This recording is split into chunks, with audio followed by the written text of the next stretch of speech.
kandi nicyo dukeneye kugira ngo abantu buzuzwe umwuka wera. Rero ku bw'ayo mashimwe n'ibindi byinshi Imana yakoze, turi muri aya masengesho y'itorero ryiyemeje na Minisiteri y'Abinginzi kujya basenga iminsi 7 buri gihembwe. Turi mu gusoza amasengesho y'iminsi 7, turimo turasoza umwaka. Ibintu byinshi byahuriranye, turi ku igaburo ryera, nawo ni umunsi udasanzwe, habaye umuganda, mbese ibintu byabaye ni byinshi kandi bitandukanye, kandi byose bifatanyiriza hamwe kutuzanira ibyiza. Nagira ngo duhaguruke rero dushime Imana twese, twinginge umushumba w'itorero nawe arengera hino aze gusengera mwene data atugezeho ijambo ry'Imana risoza amasengesho. Shima Imana mutima wanjye we, shima Imana uwakubaduye, shima Imana uwe oh shima shima shima Imana mutima wanjye we, shima Imana uwakubaduye, shima Imana uwe shima shima shima Imana mutima wanjye we, shima Imana uwakubaduye, shima Imana uwe nari kure nta byiringiro naba narifite, amasezerano y'ibizaba, nari kure y'Imana, ariko ubu igeze hafi n'amaso ye, ubusinzwe nzahirahira umwana w'ihoraho. Haleluya. Reka dusenge Imana. Data nyiribihe turagushima, abagabo n'abagore bagushima, abasore n'abakobwa baragushima, abasaza n'abakecuru baragushima. Wagize neza ko waturemye ibihe byiza byo gusenga, waduhaye umutekano. Turagushimiye ko waduhaye igihugu cyiza, igihugu kirimo umutekano. Twarasenze, turasenga amanywa, dusenga nijoro, urabitwemerera birakunda. Turagushimira nawe. Uyu mwanya rero tuje imbere yawe, turagira ngo ijambo ryawe ryumvikane muri izina ryawe. Abari barushye bongere baruhuke, abarushye bwa mbere bagira icyo babona, bakone mu buryo budasanzwe. Abamaze iminsi baze nabo bakumve mu buryo budasanzwe. Vugana natwe twumva. Mugaragu wawe rero ahagurutse agiye kuvuga, nabe mikoro nawe uvugane nawe, uvugane natwe binyuze muri we, kandi ugira abo wingingira muri we. Ijambo ryawe ryumvikane, kandi abicajwe no kumva Mwuka Wera dusobanurire. Kandi turasabye kugira ngo uyu mwanya w'umumaro kuri twe abicaye hano, tusange no mwigisha ijambo ryawe mu izina rya Yesu Kristo. Amen.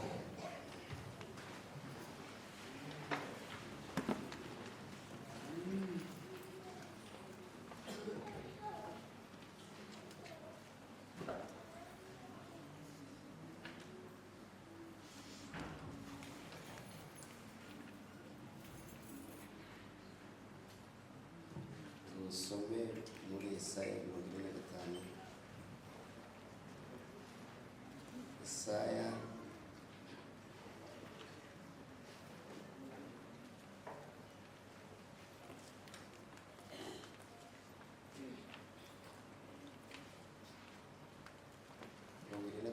ndasoma umurongo wa mbere soze n'umurongo wa gatatu. Yesaya 45 umurongo wa mbere asoza n'umurongo wa gatatu. Umuhanuzi Yesaya igice cya 45 umurongo wa mbere asoza n'umurongo wa gatatu.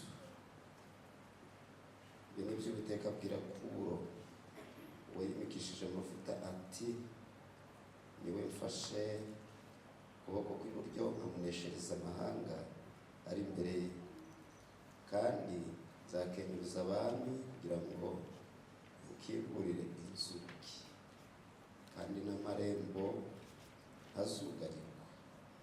Nzakuja imbere ahataringaniye maringanize, nzamenagura inzugi z'imiringa n'ibihindizo by'ibyuma nzabicamo kabiri. Nzaha ubutunzi buri mu mwijima n'ibintu bihishwe ahantu hiherereye, kugira ngo umenye ko ari jye Uwiteka uguhamagara mu izina ryawe, ari jyewe Mana ya Isirayeli. Yesu ashimwe. Nitwa Faustin Nakimana. Ndashima cyane Imana kuko impaye umugisha wo ukongera kandi kuboneka hano. Ni ubuntu bukomeye Imana ingiriye. Imana ihimbazwe. Haleluya. Amen. Somye iri jambo usanga ni imvugo ya gihanuzi, ariko mu ntego yanyu ni icyifuzo. Aha rero niho iri jambo riza guhindukira inyigisho. Ubundi yaba bikiri mu mvugo ya gihanuzi, twari kubitanga mu buryo bwa gihanuzi, ariko ni mu buryo bw'inyigisho, kuko ni icyifuzo ngo Imana itujye imbere. Muririmbyi yaravuze ngo ujye imbere Imana isumba byose. Aravuga ngo jyewe ndi umunyantege nke. Imana ishimwe cyane.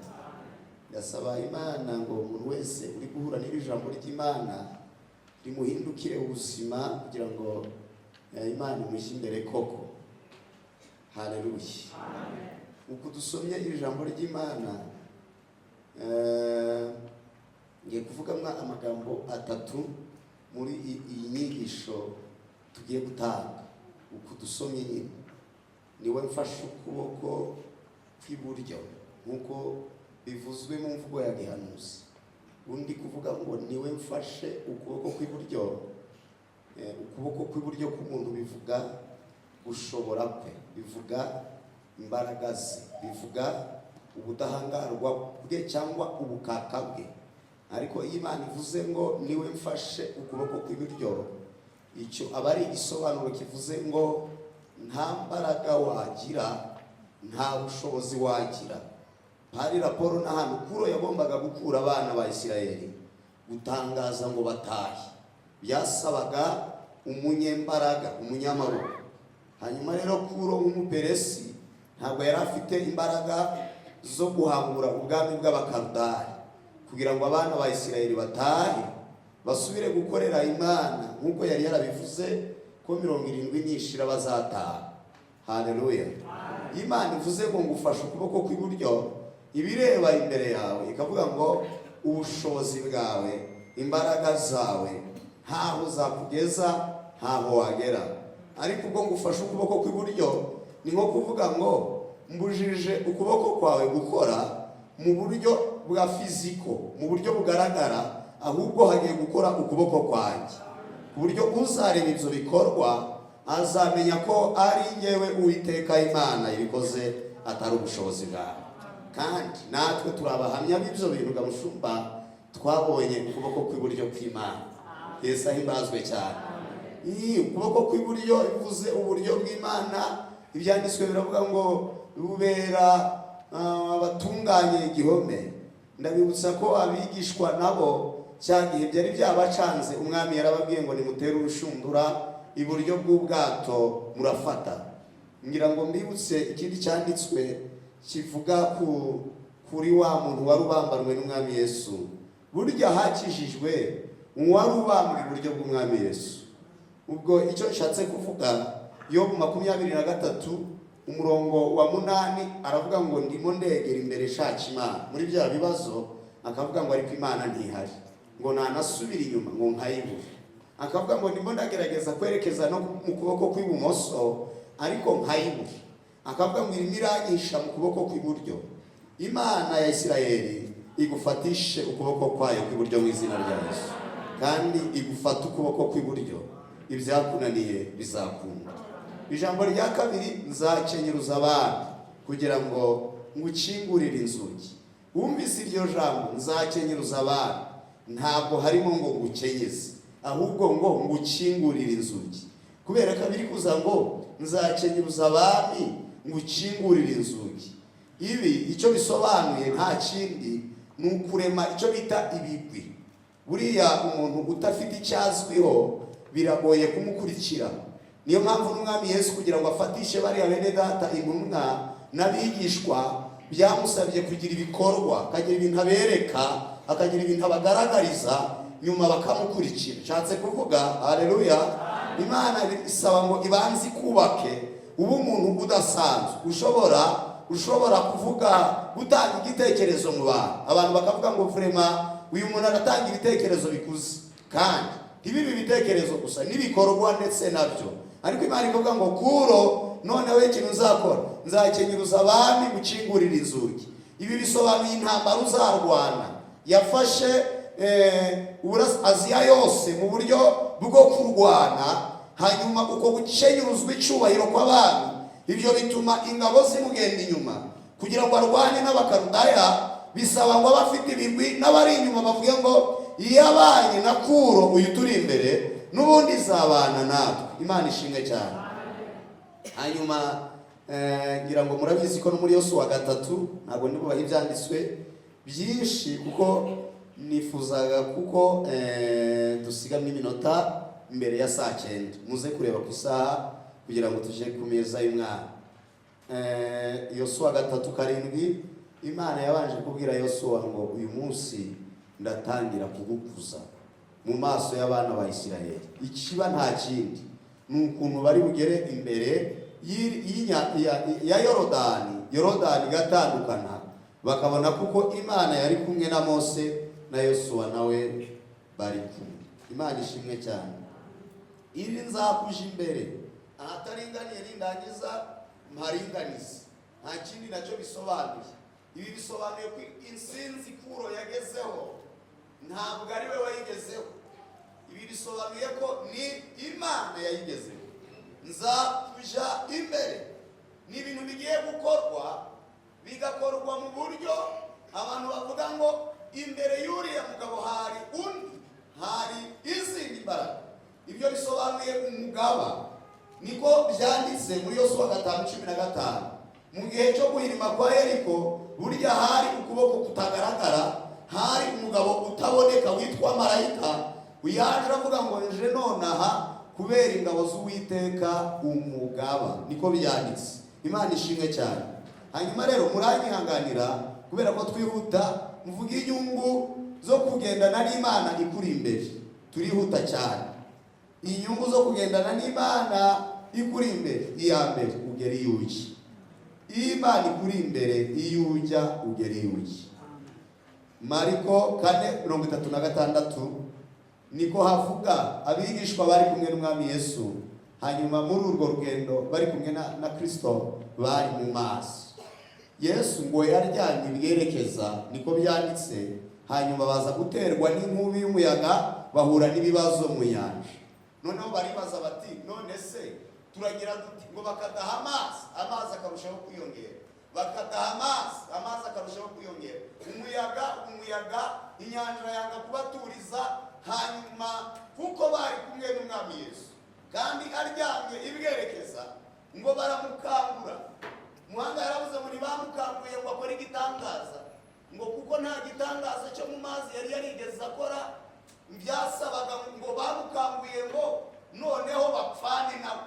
Ni nko kumubwira ngo kanguka, urugendo rwakomeye, ntabwo byoroshye ko tugera iyo tujya, inyanja yihindurije. Maze Yesu arakanguka. Imana yihimbazwe cyane. Ndasaba Imana ya Isirayeli, nanjye ndabitanze mu mvugo ya gihanuzi, Imana igira ibintu iturisha ku buzima bwawe mu izina rya Yesu. Niba ubyakiriye ukomere Imana amashyi menshi. Imiyaga yose niwihagarika, iyo avuze ngo tuza byose biramwumvira. Yarakangutse ngo acyaha umuyaga, abwira inyanja ngo ceceka, tuza. Inyanja iraceceka. Bibiliya ishyiraho ijambo rivuga ngo iratungana rwose. Shaka kukubwira ngo Imana nikugenda imbere uzagera iyo ujya, ntabwo uzayoba. Imana irayobora, kandi abiyoboye ntibayoba, bagera iyo bajya. Nitugendana n'Imana tuzagera iyo tujya. Katuririmbane agatero kamwe k'indirimbo. Nubwo muyaga ufite imbaraga, natwe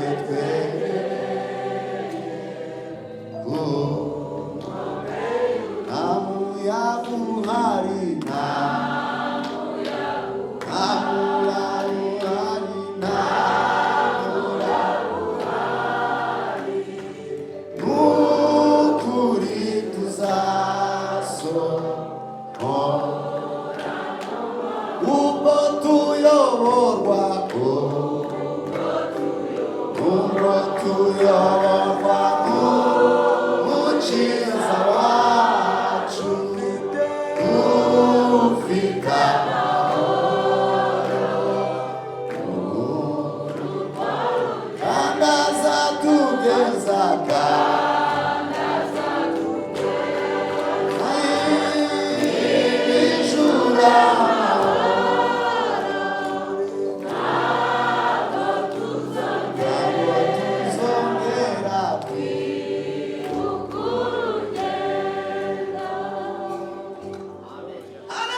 uzagera iyo ujya.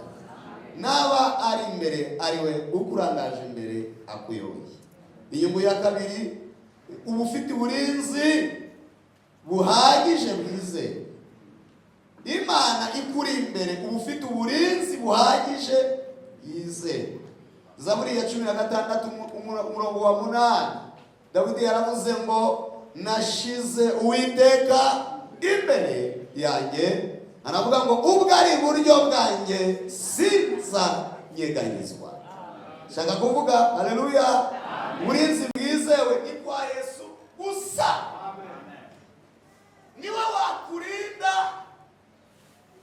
nta muharare, niwe wakurinda akakurinda unaryamye unasinziriye, niwe wakurinda. Zaburi y'121 iravuga ngo ndubururira amaso yanjye ku misozi, ngo mbese gutabarwa kwanjye kuzava.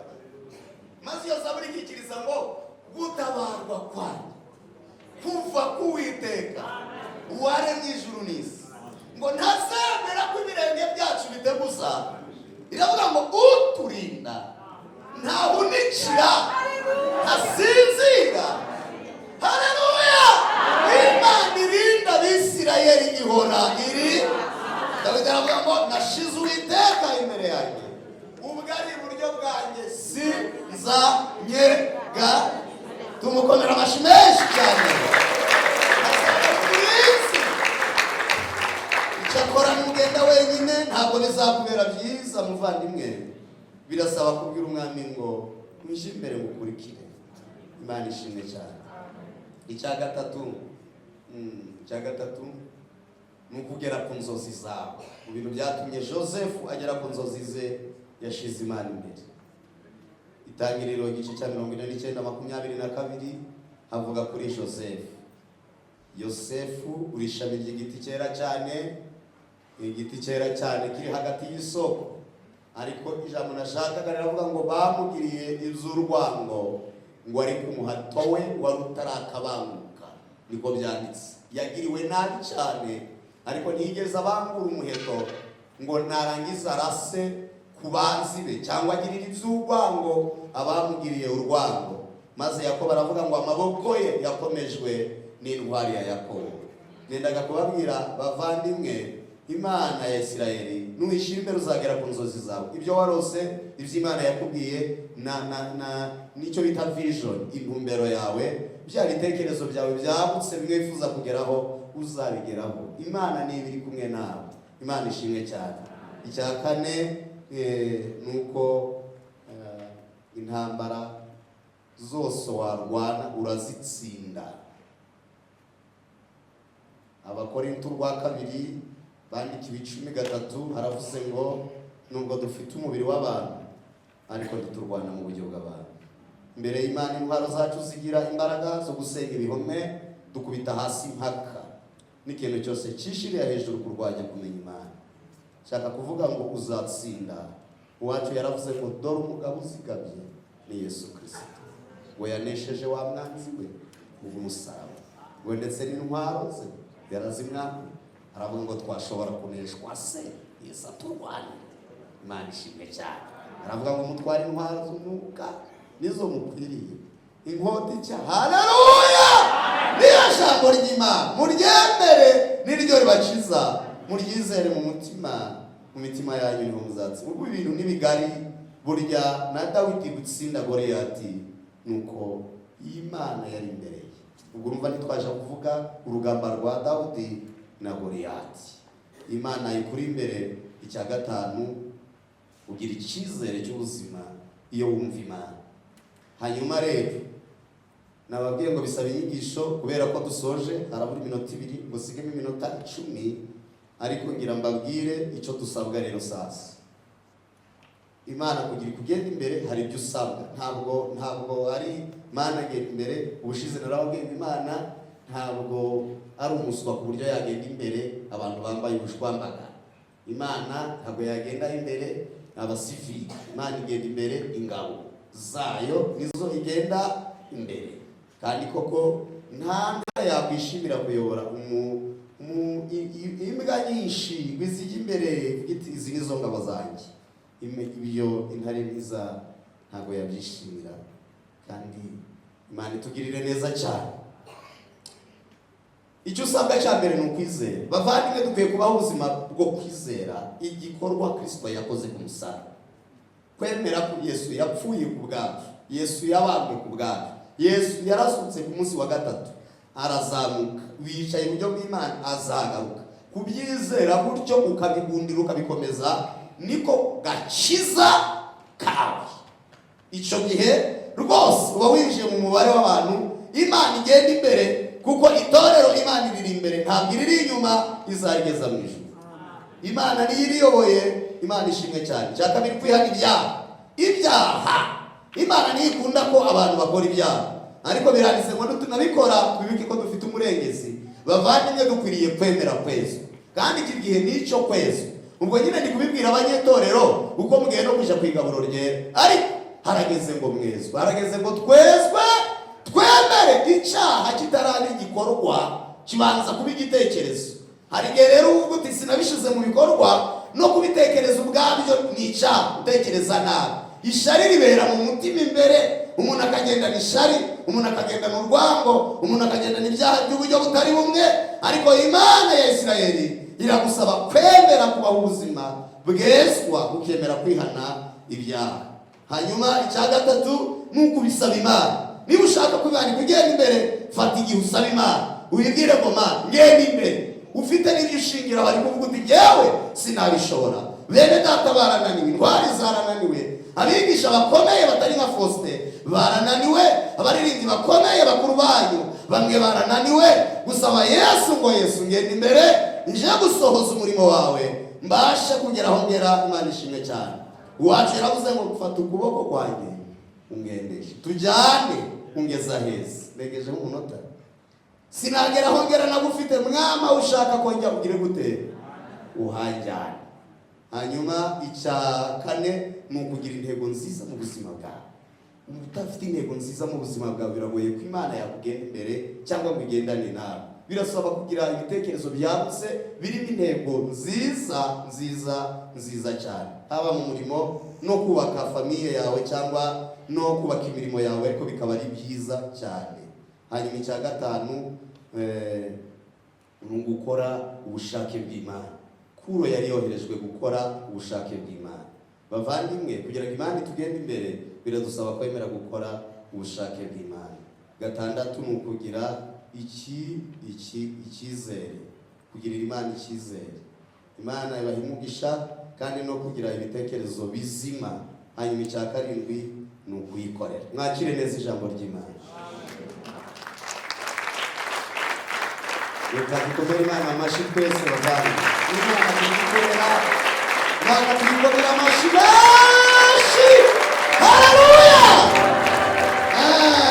Hanyuma rero duhaguruke dusenge iteraniro twese duhaguruke. Keretse niba hari umuntu utarakizwa uri muri iri teraniro ngo abashumba bamusengere by'umwihariko, wowe rwose ku bijyanye n'iminota ntabwo barebaho, abaye arimo utarakizwa azamura ikiganza, abaye arimo. Ariko ubu icyo tugiye gukora niba atarimo ni ukubwira Yesu ngo tweze, dutangirane nawe kwezwa, kandi turagusaba kugendana nawe. Ni gusaba Imana kugendana nayo muri uyu mwaka utaha no muri ibi bihe byose. Mana, mu izina rya Yesu, ababyeyi bari imbere yawe, abagabo bari imbere yawe, abasore bari imbere yawe, abakobwa bari imbere yawe, twese Mana turi imbere yawe. Turashaka kugirirwa neza nawe, turashaka kuyoborwa nawe. Haragereye inzira ntabwo ari izera, ntabwo ari izo kwizerwa. Yo, aha turi niho Antipa yaguye, umugabo wakiranukira kuguhamya, uwera wa Isirayeli we. Hano hari korali Kabeza, hari blessing, hari n'abandi, hari abadiyakoni, hari muzabikorwa, hari abakristo, hari n'abayobozi. Twese turifuza ngo udushimire tugukurikire. Ni wowe utayobya, uyoboye ugirire neza bene data, uyobora n'itorero kugira ngo ubashorerere tuzabageza mu bwami. Haleluya! Udushoboze kugera ikirenge mu cyawe, utweze dutunganye, ubabarire umuntu wese wagutengushe, uwavuze ibidakwiriye agakora ibidakwiriye, akagenda mu bidakwiriye. Mana, umubabarire, amaraso yawe Yesu atwuhagira, dukure mu ngayo. Turagushimiye, tugukomeye amashyi menshi menshi, tumuhore mu izina rya Yesu. Amen. Ugatinye kuvuga ibyo Imana yagukoreye, naho bavuga byinshi bakagutera ubwoba. Ujye ubereka yuko uri mu mbaraga z'Imana. Ugatinye kuvuga ibyo Imana yagukoreye, naho bavuga byinshi bakagutera ubwoba. Ujye ubereka yuko uri mu mbaraga z'Imana. Haleluya! Imana yacu ihabwe icyubahiro. Turi kugera ku musozo w'amasengesho y'iminsi 7 nk'uko twabivuze. Turi kugera ku musozo wo gusoza amasengesho asoza umwaka